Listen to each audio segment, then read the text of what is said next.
Assalamualaikum warahmatullahi wabarakatuh.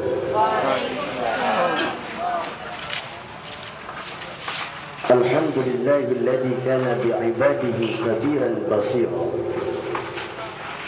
Tabarakalladzi ja'ala fis samai burujan wa ja'ala fiha wa qamaran munira. Ashhadu an la ilaha illallah wa asyhadu anna sayyidana Muhammadan abduhu wa rasuluh la nabiyya ba'da. Seiring dengan gemulainya rumput yang bergoyang-goyang dan seirama batu karang yang dihempas oleh ombak dan gelombang, maka marilah kita mengucapkan puji dan syukur kita kepada Allah Subhanahu wa taala, yang mana oleh Allah yang telah menitik beratkan iman dan takwa kita sebagai vertikal hidup sumber hati manusia.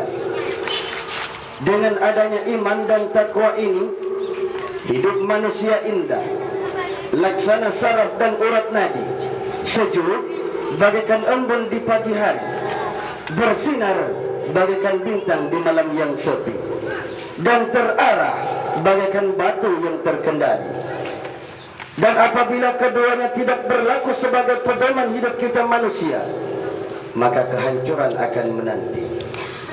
Saudara hadirin sidang pendengar yang berbahagia, pada perjumpaan kali ini saya cuma ingin menyampaikan sebuah cuplikan kecil yang mudah-mudahan bisa bermanfaat, yang saya berikan tema ilmu adalah landasan yang utama. Hadirin kaum muslimin sidang pendengar yang berbahagia, di era reformasi saat ini, ilmu pengetahuan sangat penting. Bukan saja ilmu keduniaan, tapi juga ilmu pengetahuan agama. Karena ilmu pengetahuan agamalah yang akan membawa kebahagiaan baik di dunia maupun di akhirat nanti. Imam Syafi'i berkata, man arada dunya fa'alaihi bil ilmi, wa man arada al-akhirata fa'alaihi bil ilmi, wa man aradahuma ma'an fa'alaihi bil ilmi.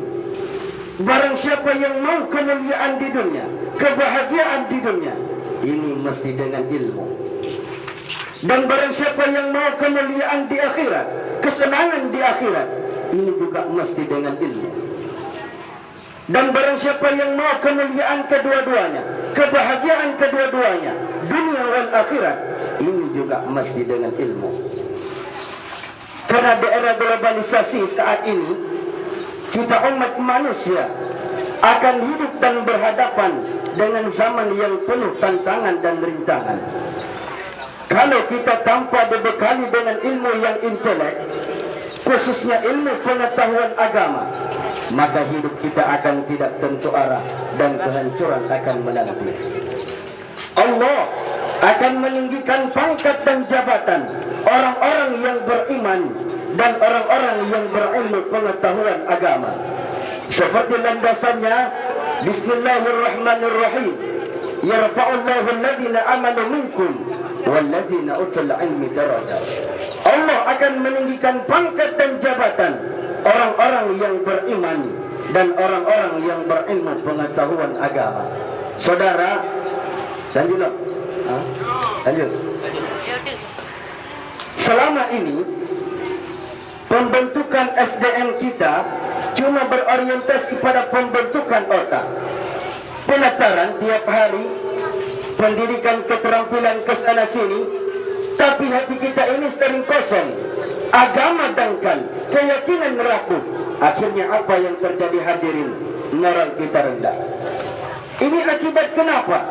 Akibat dari kurangnya ilmu pengetahuan agama, sehingga pantas yang disuruh ngurus laut malah jadi bajak laut, yang disuruh ngurus hutan rame-rame jadi orang hutan, yang disuruh ngurus hukum malah bikin hukum kayak pisau.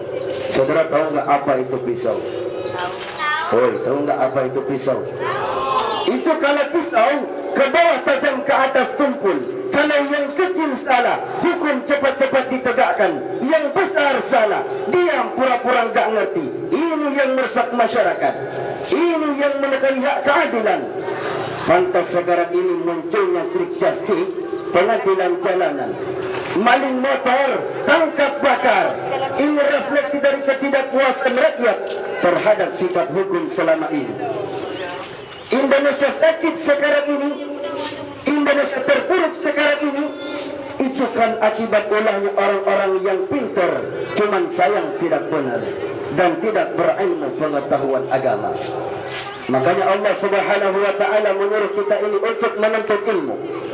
Agama bukan untuk menyenangkan Allah, ibadah bukan untuk menggembirakan Tuhan. Tidak usah satu Indonesia, satu Asia, bajingan tengik semuanya. Tidak ada yang sujud, zakat, sedekah, semuanya pencoleng penzina. Allah toh tidak akan pernah turun dari jabatan Tuhan. Karena agama bukan untuk menyenangkan Allah, ibadah bukan untuk menggembirakan Tuhan. Saudara hadirin, sidang pendengar yang berbahagia, mungkin inilah perjumpaan kita pada hari yang berbahagia ini. Terima kasih atas segala perhatian. Mohon maaf atas segala kekurangan. Billahi taufiq wal hidayah. Wassalamualaikum warahmatullahi wabarakatuh.